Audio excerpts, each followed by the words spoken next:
Hey guys, what's up? Welcome back to my channel. If you can't already tell by the title of this video, today's video, sadly, isn't going to be another Halloween video. I do want to preface this video by saying this is going to be a video where I get super personal about my own life and my own experience over the past year. Today's video is actually going to be 24 things that I have learned in 24 years, because when you guys are watching this, it is the day before my 24th birthday. The eve before my 24th birthday. Basically, I wanted to share with you guys some things that I've obviously learned over these past 24 years of being on this planet. In January of this year, I obviously broke off my 6.5, almost 7-year relationship with someone that I was going to marry, and so I feel like a lot of these points is me talking about how that breakup changed my life forever. A lot of the points are gonna have to do with that, because if you're not into that or whatever, I just wanted to let you know this is gonna be a very, very, very deeply personal video, and if you're not into that, if you don't care, you can just skirt, you don't have to stay. Come back at my next video in a couple days. We will be going back into doing Halloween stuff. I just wanted to make this video for my birthday, in celebration of my birthday. So the first thing that I have on this list is something that I learned this year, I think for the first time, how important this is, and that is to love yourself. And I think that it's so crazy, so many of these life lessons go back to that breakup, but it's so important, especially when you are with someone who you think is your person. You think that they're your forever, they're your best friend, and then you guys break up and you don't talk to them anymore, and you don't have that person in your life anymore. You yourself have to become that person. You yourself have to give yourself the love that you deserve. And I had a season of very strong self-love surrounding that whole entire breakup that I think has kind of faded now, and I need to get back to it. Self-love isn't selfish, and I think that people get the two things confused, because they think that putting yourself first and having self-love and talking about how amazing you are, how much you love yourself, all of those things, people think that that's just you being selfish, that's you being vain, that's you saying, oh, I think I'm so pretty, or I think my body is so banging, or whatever. It's just self-love isn't selfish, and you should never feel bad about loving yourself exactly how you are. In this year specifically, I have learned to cut off all toxic people. I've learned to cut off people who are no longer serving me. I think that has to do with friendships, that has to do with relationships, that has to do even sometimes family members, just people who aren't lifting you up and making a positive impact on your life, and they're doing the opposite. They're being negative, they're having a negative impact on your life and who you are. Just cut those people off. They're not worth keeping around. They're not worth waiting around for them to change, because those people are not going to change. It's just built into who they are, and that's fine. If that's how they want to live their life, that is completely fine. The next thing that I've learned, especially this year, is that you cannot choose or control who you fall in love with, and you cannot pick the timing. When I got out of my relationship at the beginning of the year, I obviously after getting out of such a serious and long relationship, I wasn't looking for a new boyfriend. I wasn't looking for a new person to spend the rest of my life with, or fall in love with, or be with, or any of that. I wasn't looking for a person like that, because to me it felt like I thought I had that person in the person that I was in a relationship with for so long, and when I realized that that wasn't what I wanted anymore, I feel like I needed that time to take to myself. I wanted to take that time to myself to figure out who I am, what I want, what I'm going to look for in someone going forward. And I just feel your heart just falls in love with people, and it gravitates towards people, and you can't control that. And so I've just learned to kind of not care, because I feel also in that sense, because I had such strong feelings for this next person so quickly after I had broken up with another person, I feel when I got into a relationship with that person, everyone was oh my gosh, you rushed into this relationship. When you know, and you don't care.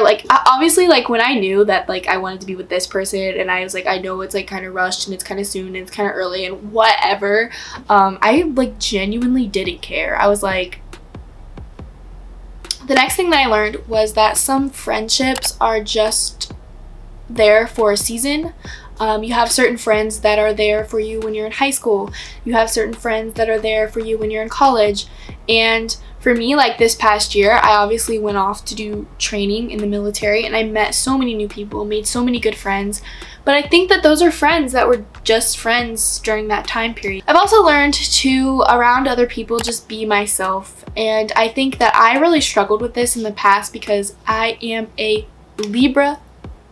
Because you know it's gonna be my birthday tomorrow. Like, I am a Libra, and so I want everyone to like me. I want to get along with everyone. I want to be friends with everyone. I feel like I struggle in the sense that, like, I am one of those people who doesn't want anyone to feel uncomfortable, doesn't want anyone to feel some type of way about me. I will mold myself to fit your needs. I will change who I am when I'm hanging out with you if it will make you more comfortable. I'm an accommodator like that, I guess.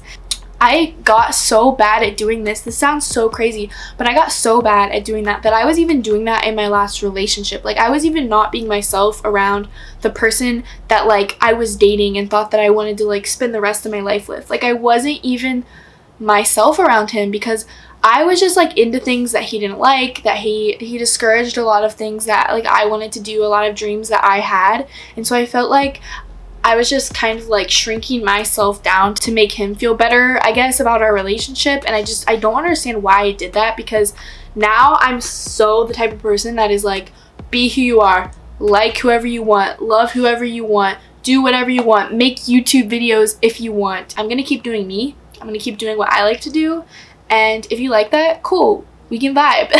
If you don't like that, awesome, we don't have to be friends. Like, I've just learned to be myself. It's not worth trying to be a different type of person around, like, other people, because then it feels like you're just like a chameleon, you know, like you're just trying to be like this type of person with your family, this type of person with your boyfriend, this type of person with your friends, and it all just gets so confusing. It's like, just be Serena, just be who I am, just be who I want to be. And I've really learned that in the past year. I've also learned that you have to find your happiness outside of a relationship. This is really hard. My boyfriend lives 19 hours away. We're in a long distance relationship. We're like in 2 different parts of the country. It really sucks. Oh my gosh, I feel the tears coming again. I don't know why I get so emotional in this video. But yeah, because of that, I feel like I've been forced to find happiness in things that aren't that person.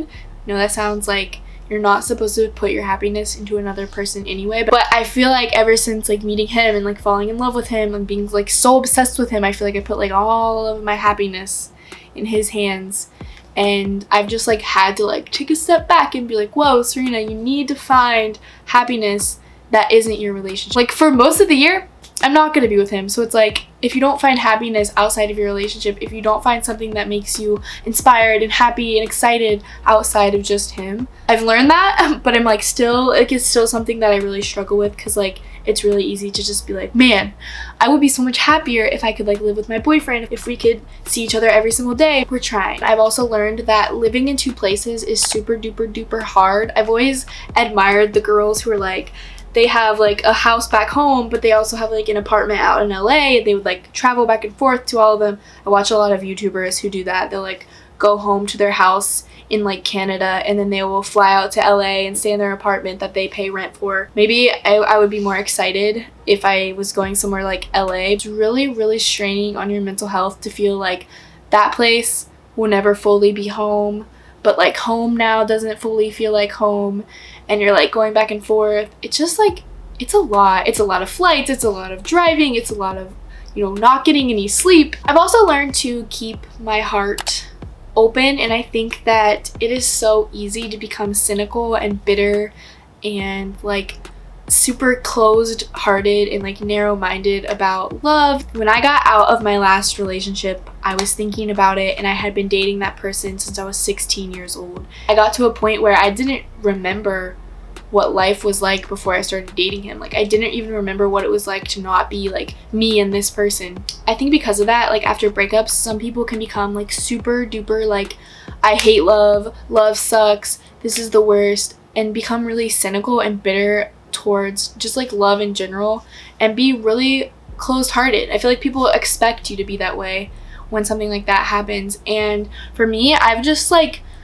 experienced the opposite. I think that people expect you to be really closed off and like, oh, I hate love and this sucks, but I think it did the opposite. You have forgiveness, you have love for this person, you respect them enough to get out of the relationship when you're not happy anymore and they're not happy anymore. So I don't know, I just feel like it did the opposite for me.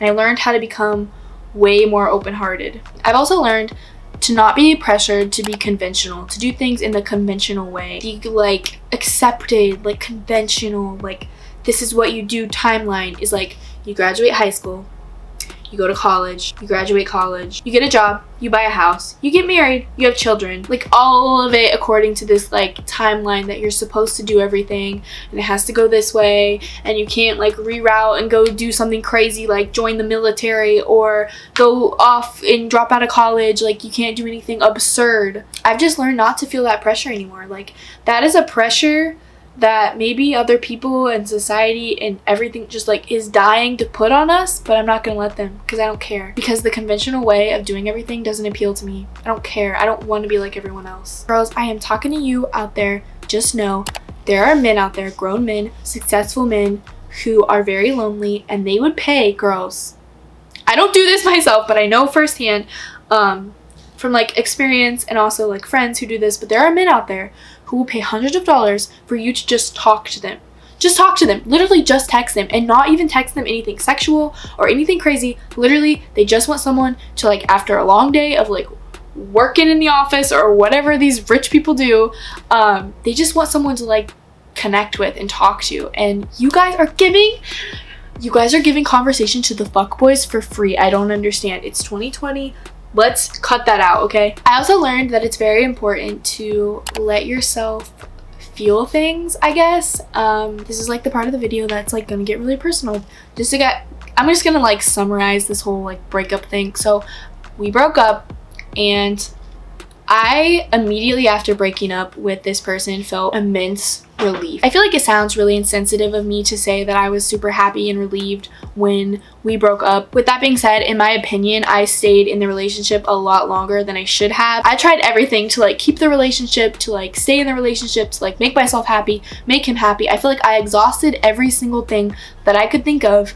So by the time I got out of the relationship, it was like I had already started the like healing process while I was still in the relationship, and like the getting over it process while I was still in the relationship. I know that that's probably not the healthiest thing to do, but I really didn't want to lose this person. Like I really wanted to give it my all. I really wanted to give my everything into the relationship before I like called it quits. But like obviously we got to that point. So I feel like that part where you would be like sad and like heartbroken and like, oh my gosh, we just broke up, I feel like I had already been feeling that in the relationship. And I feel like when you're on that high of like the relief, you kind of ignore the traumas that you probably should have dealt with immediately after getting out of the relationship, when there is like a lot of toxicity and abuse and just like crazy shit in a relationship, and you get out of that relationship, you don't deal with it, like it's going to come back. It's going to creep in when you're not expecting it. When it's like 3 months later and you're quarantined in your house and you can't go anywhere, you have nothing to distract you, like that's when the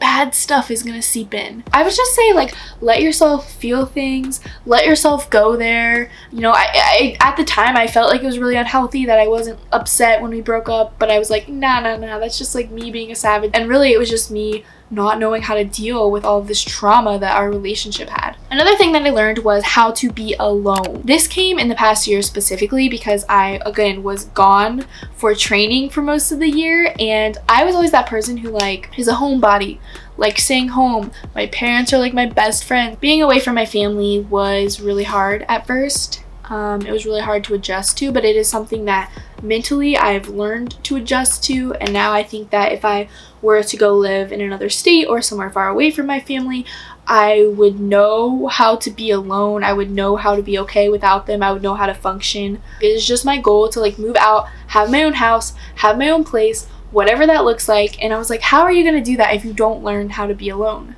I've also learned this year that the world isn't always going to be kind to you. I don't understand the people who are just like mean for no reason. There was this guy who sat next to me in class. He was just such a dick to me. He was so mean to me every single day. In person, if someone's mean to me, I just kind of ignore them. Like I just don't care. But I remember like one day going back to my dorm room and like crying because this dude was just being such a dick. And I was just like, And I think that's when I realized that like no one owes you kindness. Like the world doesn't owe you kindness. Like it's great that like you yourself, Serena, you go out like trying to be kind to everyone and wanting to give kindness and love to everyone, but not everyone is like that, and that's like so hard for me to accept. I've also learned that for other people to get to know you specifically, I'm talking to you, always think of it as a privilege. Like they are privileged to know you. Don't let people walk all over you and treat you like shit and be fuckboys towards you and disregard your feelings and all of that, because getting to know you will always be a privilege. And if someone treats you like, you know, you're just the average Joe Schmo down the street, like no, that's not how we let people treat us. Like you should be treated like you are special, because you are. And I'm sorry, I have nothing else to say about that. That's just, the world is lucky to have you. Also, I got a tattoo between 23 and 24, my first tattoo, and I've learned that tattoos are like kind of the shit. Like I feel like I always kind of went back and forth on whether I wanted a tattoo. I just love when you get into like conversations with people and everyone's like, yo, who all here has a tattoo? And I can finally be that person who's like, yo, me, I'm team tatted. I love my tattoos so much. Just like looking at them in the shower makes me really happy. I also learned that, you know, my life right now is an empty page and I can make it anything that I want. And that empty page that you guys are looking for, if you ever need a fresh start, if you need to get out of a relationship, get out of a toxic situation, get out, whatever it is, like you can always do that. Your life can always just like turn the page and be completely fresh and new, and you can make it whatever you want. And I find so much comfort in that. Another thing that I learned is that, you know, when talking about this kindness that you're so ready to give to other people, this love that you're so ready to show other people, you should give that to yourself. You should give yourself the same kindness that you would give someone else. Think of yourself as your best friend. You know, you wouldn't want your best friend feeling sad, you wouldn't want your best friend being upset, you wouldn't want your best friend thinking like all these negative, unhealthy thoughts about themselves. So why would you do that to yourself?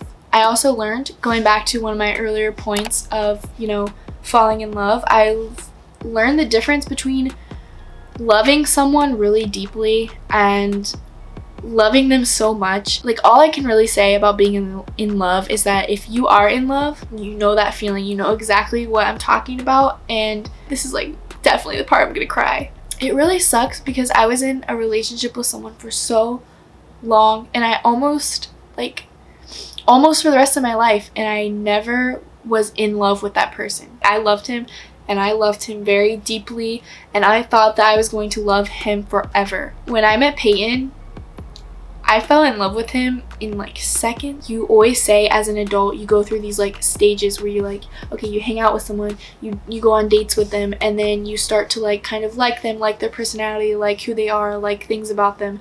And then you go on more dates and you spend more time together, and then after a while you start to love them, and then after a while you fall in love with them. And I feel like I skipped all of those steps. I skipped every single one. The feeling of being in love, you can't mistake it for anything else. It doesn't feel like anything else you've ever felt before. I felt those feelings so fast and I was so sure about them. Like it gives me chills just thinking about it. And if you haven't experienced it or you don't know what I'm talking about, like yo, keep looking because it's out there and it's like so worth it. And it's just really crazy that like I never knew the difference between like being in love and just loving someone a lot. Being in love is like a really precious thing.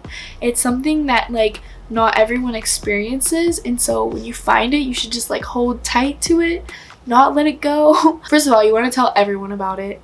You feel like you're the only person who's ever felt this way. You feel like, oh, I'm the only person who's ever been in love. This is amazing. I want to like write songs about it and write books about it and like make movies about it and make YouTube videos about it. Like, but then you kind of realize that like, okay, other people have fallen in love before too, but it's such a special thing.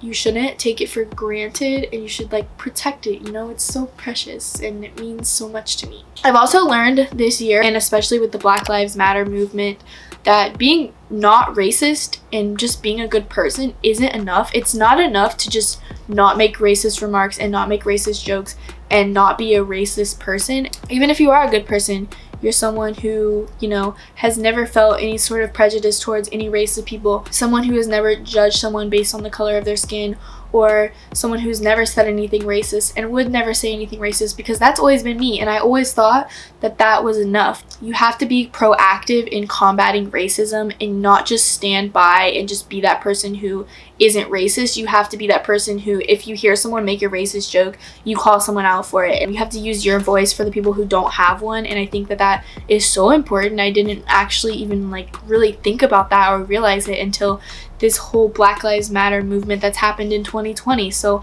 I'm really grateful that I have become more educated on that, and even if I feel like I'm doing things to help the cause, I can always be doing more. I've also learned that life isn't a fairy tale, which really sucks, and it's really hard to wrap my head around, because I am that person who wants everything to be like a Disney movie, and I want life to be perfect, and I want everything to go the way I want it to go, and just like life isn't like that. You know, like we have fairy tales and we have the Disney princess movies because it's like an escape for us, for the real world. And you know, it's not like a clear, accurate depiction on like what your life could be like, and that really sucks. It's really hard to deal with that, because I've always thought that life would just be like a fairy tale, and it's not. I've also learned, I think I've said this like a few times throughout this video, but I just wanted to make this its own point, is that I don't care what other people think about me anymore. Part of it is like getting into a new relationship and people thinking that they can say what they want about you in your relationship, and I don't feel like that's okay. Getting out of an engagement, not marrying someone, like in a small town, that is tea. That is gossip. Like people are gonna talk shit about you. Like that's just like how it is. And I've just learned, like especially through that experience, but also like just life in general, just like to not care about what other people think about you. And then the last thing that I have for you guys on the list is, if you feel that your heart is pulling you to do something, if you feel called to do something and the feeling just won't go away, you should do it. I mean, whatever you believe in, God, the universe, whatever, if you feel that feeling, your heart being pulled in a certain direction, you should go for it. Because I remember feeling that feeling to join the Air Force, and it was like such a weird thing, because I remember like having that feeling, but also like your logical side of your brain is like, I don't know if I would like that, I don't know what I'll get out of that. And it really didn't seem like there was any point to me joining. Everyone has like this specific reason why they wanted to join, and I just kept saying like it was just a feeling I got that I should join. And then I ended up getting, you know, so many amazing career opportunities from it. I met my soulmate because of it. I feel very strongly about the fact that you guys should follow your heart and do, if you're just feeling pulled to do something, like just do it. It's gonna be worth it, I promise. I feel like that video was so long. My camera like had to restart in the middle because I was talking so much. But if you guys are still here at the end of this video, just thank you so much for watching. Thank you so much for listening. Thank you so much for coming to my channel. I feel so appreciative of it. I know I say thanks for watching at the end of every single video, but seriously, if you're one of the people who watches my videos, know that like more than just my dad is watching this video. So thank you guys so much for watching, and I'll see you soon. Bye.